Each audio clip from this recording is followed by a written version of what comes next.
Saya heran kepada teman-teman saya yang penyendiri. Beberapa dari mereka itu cenderung untuk memilih untuk tidak membuang-buang waktu saat kita sedang nongkrong bersama.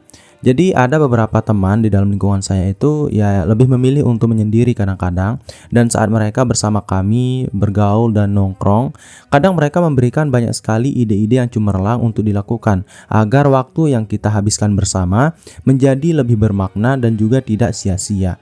Saya rasa tidak semua orang penyendiri sama seperti teman-teman saya. Tidak semua orang penyendiri itu memiliki sifat yang sangat progresif sampai mereka itu tidak mau membuang waktu yang dihabiskan walaupun bersama orang lain.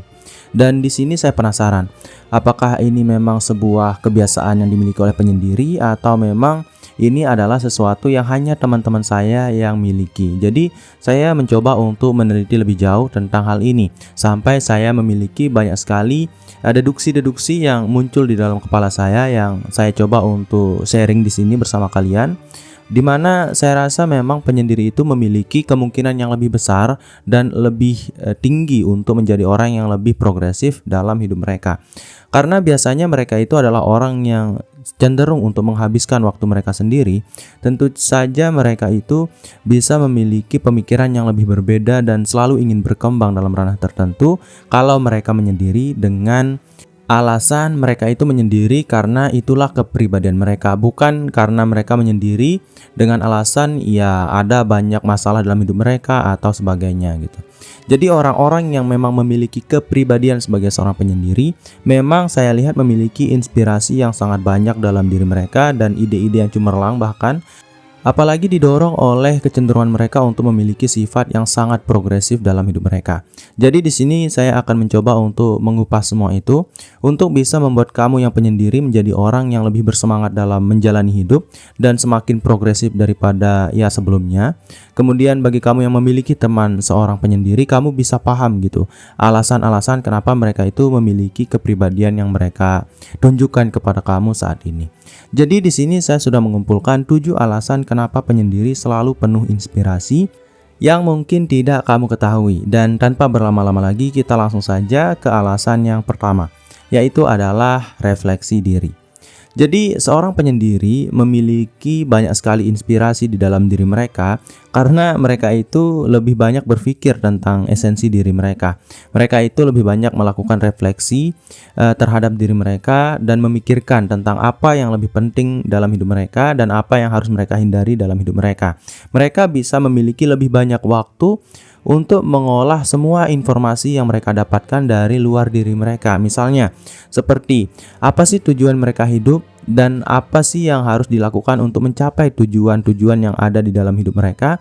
Semua itu mereka bisa pikirkan dengan lebih lantang, dengan waktu yang lebih banyak, sehingga dalam waktu menyendiri itu mereka itu memiliki banyak sekali proses retorika, deduksi, bahkan proses dialektika yang sebenarnya ya memberikan manfaat tersendiri terhadap inspirasi yang mereka miliki. Jadi dengan kata lain, dengan adanya refleksi diri yang terus terjadi dalam diri seorang penyendiri, mereka itu menjadi orang yang jauh lebih paham terhadap apa yang mereka lakukan saat ini, apa yang harus mereka lakukan untuk kesalahan mereka yang sudah terjadi di masa lalu, dan apa yang harus mereka lakukan sekarang untuk mencapai tujuan mereka di masa depan. Dan semua itu bisa mereka pahami dengan lebih terang daripada orang-orang yang menghabiskan terlalu banyak waktu bersama orang lain. Dan inilah yang bisa membuat otak mereka itu selalu segar dan mereka itu selalu paham apa yang mereka lakukan, dan mereka bisa memiliki lebih banyak solusi jika ada satu buah masalah dalam kehidupan mereka. Dan kebiasaan inilah yang bisa mendorong mereka menjadi orang yang penuh inspirasi kalau mereka menghadapi sebuah masalah atau mungkin menghadapi ya sebuah tujuan yang harus mereka capai dalam hidup mereka. Dan kadang mereka juga membawa kebiasaan untuk berpikir ini ke dalam ranah lingkungan pergaulan mereka, yang mana membuat kita kadang heran. Wow, kenapa ada orang yang berpikir seperti itu? Kenapa ada orang yang sebanyak itu inspirasi yang bisa diberikan dari satu orang tersebut gitu. Dan itulah yang menjadi alasan yang mengarah pada refleksi diri. Kemudian alasan kenapa penyendiri selalu penuh inspirasi yang kedua adalah koneksi dengan alam. Jadi dengan menghabiskan waktu sendirian, tentu saja kamu akan lebih banyak berpikir di dalam otak kamu daripada Terjebak dengan perasaan-perasaan negatif seperti perasaan iri, dengki, sakit hati, kemudian tersanjung, dan juga perasaan-perasaan yang selalu membuat kita terjebak dalam hati kita dan melupakan fungsi dari otak kita. Dan itu biasanya terjadi saat kita terlalu banyak bergaul dengan orang lain, apalagi kalau lingkungan di mana kita bergaul itu ya tidak sehat seperti itu. Jadi kalau kamu bergaul terlalu banyak dengan orang lain, otak kamu akan sedikit kamu gunakan dan kamu akan lebih banyak merasakan dengan hati kamu. Dan perasaan itu ya ada bermacam-macam dan tidak semua perasaan itu bisa positif gitu. Kadang perasaan itulah yang bisa membuat kita buta terhadap apa yang harus benar-benar kita pikirkan dalam kepala kita tentang hal yang penting dalam kehidupan kita. Dan bagi seorang penyendiri, mereka itu lebih banyak menyendiri dan kadang mereka juga menyendiri untuk melakukan hal-hal yang ya penting bagi hidup mereka gitu. Dan tidak sedikit dari penyendiri itu sangat menyukai alam. Dan koneksi antara kesendirian dan alam terbuka itu selalu membuat kita menjadi orang yang lebih inspiratif daripada sebelumnya. Kenapa? Karena kesendirian itu membuat seseorang berpikir lebih banyak. Kemudian situasi di luar diri seperti alam, lingkungan dan sebagainya akan memberikan perasaan nyaman dan segar di dalam hati kita. Jadi kita akan bisa memiliki lebih banyak kemungkinan yang lebih besar untuk bisa menjadi orang yang terinspirasi karena dorongannya itu tidak hanya di dalam diri kita, tapi situasi dan suasana yang ada di luar diri kita memperbesar kemungkinan kita untuk mendapatkan lebih banyak inspirasi daripada sebelumnya.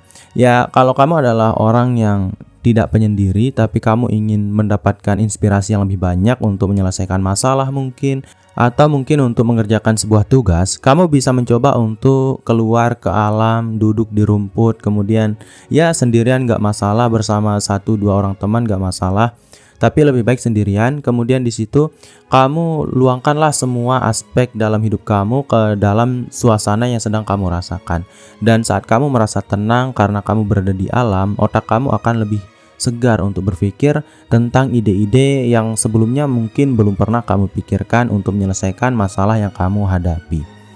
Kemudian alasan kenapa penyendiri selalu penuh inspirasi, yang ketiga adalah kemandirian. Jadi orang yang memiliki kebiasaan menyendiri adalah mereka yang belajar mengendalikan diri sendiri. Karena memang musuh terbesar kita adalah diri kita sendiri. Dan momen yang paling keras di mana kita harus menghadapi diri kita dengan sangat kuat adalah saat kita sendirian. Dan inilah yang bisa membuat kita yang menyendiri memiliki mental yang jauh lebih besar daripada orang pada umumnya. Karena kita diharuskan untuk mandiri dan kita harus dibiasakan dalam menghadapi diri kita sendiri. Dan ternyata kecenderungan untuk melawan diri sendiri ini yang membuat kita mandiri inilah yang bisa memberikan banyak sekali inspirasi dalam hidup kita. Karena kita akan menghadapi semua masalah hidup kita sendiri karena kita ya mandiri gitu. Kemudian dalam proses menghadapi semua masalah tersebut kita pasti akan menghadapi semuanya secara sendirian, di mana dengan kata lain kita bisa menyerap semua informasi, ilmu dan pengalaman yang kita dapatkan dari semua jenis masalah yang kita alami. Dengan kata lain, informasi yang kita serap terkait pengalaman, ilmu dan proses pembelajaran yang kita lalui akan sepenuhnya kita terima dengan lebih banyak jika dibandingkan kalau kita menghadapi sebuah masalah dengan orang lain. Jadi inilah yang bisa membuat kita memiliki lebih banyak bank informasi atau pemikiran terkait masalah-masalah yang mungkin nanti akan kita hadapi atau mungkin dihadapi oleh orang lain, di mana kita bisa memberikan banyak sekali solusi terkait masalah-masalah mereka. Dan inilah sumber dari banyaknya inspirasi yang kita miliki, karena proses berpikir kita itu akan lebih berbeda dari orang lain karena kita terbiasa menghadapi diri kita sendiri setiap hari. Kemudian kita memiliki lebih banyak tabungan informasi karena kita tentu saja akan menghadapi masalah sendirian dan pasti ada banyak kegagalan juga dalam hidup kita yang membuat kita memiliki lebih banyak kemungkinan-kemungkinan yang bisa kita pikirkan dengan proses dialektika yang lebih fleksibel daripada sebelumnya, informasi yang lebih banyak terhadap metode pemecahan masalah yang bisa kita keluarkan. Semua itu bisa menjadi satu buah kumpulan proses yang membuat kita menjadi sangat kritis dalam berpikir dan juga penuh dengan inspirasi dalam diri. Kemudian alasan kenapa penyendiri selalu penuh inspirasi, yang keempat adalah fokus mendalam. Orang yang memiliki kecenderungan untuk sendirian adalah orang-orang yang lebih tenang dalam hidup mereka, dan orang yang lebih tenang dalam hidup mereka memiliki lebih banyak peluang untuk bisa memiliki fokus yang lebih tinggi daripada orang lain. Dan inilah kelebihan yang dimiliki oleh seorang penyendiri, di mana saat mereka menyendiri tentu saja mereka memiliki lebih banyak peluang untuk bisa memikirkan semua situasi yang terjadi dalam hidup mereka lebih tenang. Jadi ya proses pemecahan masalah juga menjadi lebih cepat gitu didapatkan, dan juga solusi-solusi untuk mengatasi semua masalah dalam hidup juga akan lebih cepat untuk ditemukan. Jadi dengan kata lain, saat mereka menyendiri, tentu saja mereka memiliki kemungkinan untuk berpikir lebih fokus dan juga mengerjakan apapun yang mereka harus kerjakan itu lebih fokus daripada saat mereka dikelilingi oleh orang lain atau daripada orang-orang yang biasa bergaul setiap hari dengan orang lain. Dan dengan kata lain, kalau kamu memberikan sebuah masalah kepada seorang penyendiri, tentu saja mereka akan lebih fokus untuk menyelesaikan masalah tersebut. Dan dalam situasi tenang inilah kita bisa menemukan banyak sekali inspirasi dalam hidup kita. Dan dengan tenang, dengan memiliki kondisi tenang dan fokus yang lebih mendalam karena kita sendirian, tentu saja kita bisa lebih berkonsentrasi dengan lebih baik pada proyek atau hal-hal yang harus kita kerjakan, yang bisa memunculkan banyak sekali ide-ide kreatif yang bisa menghasilkan hasil yang lebih inovatif daripada sebelumnya. Jadi kalau kamu membutuhkan seseorang untuk mengerjakan sebuah tugas dengan sangat fokus, kamu carilah seorang penyendiri, karena memang fokus yang dimilikinya akan jauh lebih tinggi dibandingkan dengan orang lain. Ya, pertama karena mereka itu terbiasa dengan kesendirian, kemudian yang kedua karena kesendirian selalu memberikan wadah untuk menjadi lebih fokus daripada yang lainnya.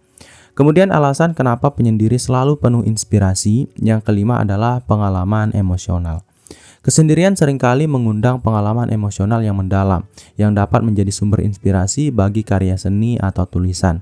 Sebagai contoh misalnya, kamu sedang sakit hati kepada orang lain saat kamu sendirian, tentu saja perasaan-perasaan yang ada di dalam hati kamu itu akan lebih peka kamu rasakan dibandingkan saat kamu bersama orang lain. Itu karena saat kamu memiliki sebuah perasaan dalam hati kamu, kalau kamu bersama orang lain, kamu akan teralihkan dari perasaan tersebut. Sehingga itu akan membuat perasaan yang kamu rasakan tidak terlalu kuat, atau kamu bagi dengan fokus-fokus yang lain yang membuat kamu tidak fokus pada perasaan tersebut. Itulah kenapa kalau kamu sedang menghadapi masalah yang berat dalam hidup kamu, kalau kamu sedang hatinya itu tidak baik-baik saja, kondisi mentalnya tidak baik-baik saja, kamu memang diharuskan untuk bergaul. Karena dengan bergaul kamu bisa dialihkan dari perasaan-perasaan negatif yang sedang kamu rasakan. Dan berbeda dari hal itu, orang yang memiliki kecenderungan untuk menyendiri biasanya tidak terlalu mau membagi masalah mereka dengan orang lain. Mereka itu adalah orang yang sungkan kepada orang lain, yang mana membuat mereka lebih banyak merasakan masalah dalam hati mereka itu secara mandiri. Dan semua kecenderungan inilah yang membuat mereka itu merasakan kepekaan yang lebih dalam terhadap perasaan yang sedang mereka rasakan. Jadi bisa dikatakan kalau mereka sedang sakit hati yang mereka rasakan akan lebih dalam jika dibandingkan dengan perasaan sakit hati yang dirasakan oleh orang lain. Karena orang pada umumnya biasanya kalau sakit hati ya curhat ke sana kemari gitu, dan memberikan waktu untuk bergaul dengan orang lain agar perasaan mereka lebih tenang. Tapi bagi penyendiri, mereka itu lebih banyak menghabiskan waktu sendiri dalam menghadapi masalah, yang mana membuat mereka menjadi orang yang lebih banyak gitu, hatinya itu dikenai oleh perasaan-perasaan yang membuat mereka lebih peka terhadap hati mereka sendiri.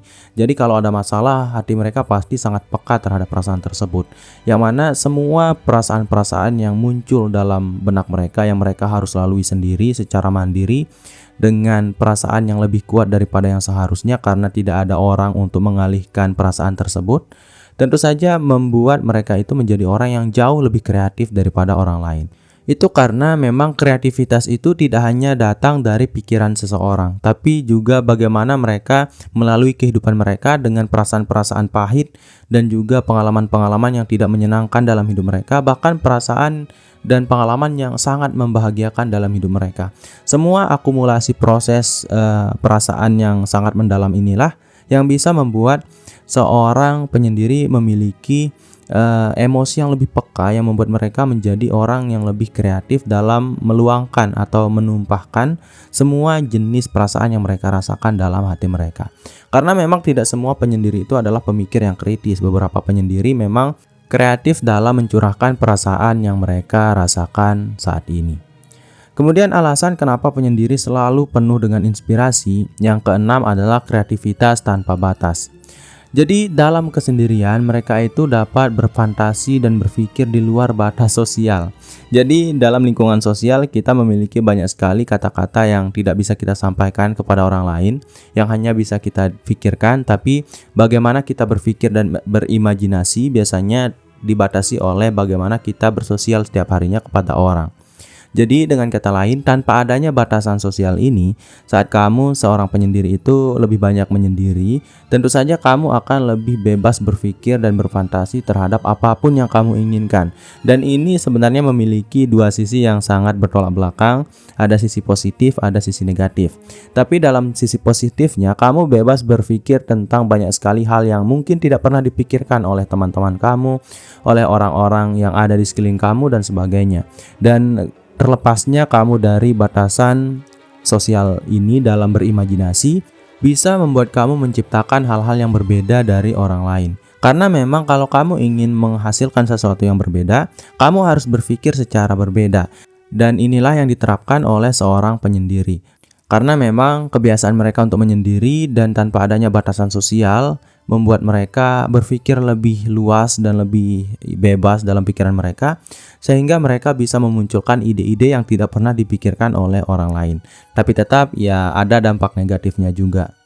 Kemudian alasan kenapa penyendiri selalu penuh inspirasi, yang terakhir atau yang ketujuh adalah penerimaan diri. Sebagai manusia, kita memiliki banyak sekali masa lalu. Ada yang menyakitkan, bahkan ada yang sangat menyenangkan. Tapi kadang kita tidak pernah bisa menerima diri kita kalau kita sudah melakukan kesalahan di masa lalu. Dan inilah keuntungan yang bisa didapatkan oleh seorang penyendiri, di mana seorang penyendiri bisa menerima diri mereka dengan lebih baik dan lebih cepat dibandingkan dengan orang lain. Itu karena seorang penyendiri lebih banyak menghabiskan waktu mereka sendiri, dan proses untuk menerima diri dan juga proses untuk menjadi orang yang lebih banyak berpikir terkait bagaimana mereka harus menerima diri mereka adalah sebuah proses yang bisa membuat mereka menjadi orang yang jauh lebih banyak memiliki inspirasi daripada orang lain. Karena semua jenis proses berpikir yang kita lakukan sebagai manusia tentu saja bisa memperbesar peluang kita untuk mendapatkan kematangan dalam berpikir. Tentu saja semakin matang kita dalam berpikir, peluang kita untuk menjadi orang yang sangat menginspirasi dan memiliki banyak sekali ide-ide akan sangat terbuka lebar. Karena orang yang bisa menerima dirinya apa adanya akan sulit sekali untuk terjebak dalam perasaan-perasaan negatif. Dan saat seseorang sudah tidak merasakan hal-hal negatif di dalam hatinya terkait penilaian dirinya sendiri atau terkait bagaimana dia melihat dirinya sendiri, tentu saja orang tersebut akan menjadi orang yang lebih tenang dalam perasaannya, yang mana tentu saja membuka peluang untuk menjadi orang yang lebih fokus dalam berpikir. Dan fokus dalam berpikir inilah yang bisa membuat seorang penyendiri berpeluang lebih besar untuk menjadi orang yang lebih memiliki banyak inspirasi dibandingkan dengan orang lain pada umumnya. Jadi mungkin itu dulu untuk video kali ini. Saya harap video ini bisa bermanfaat bagi kamu, saya, dan kita semua. Sekian dari Hampir Lulus. Wassalam.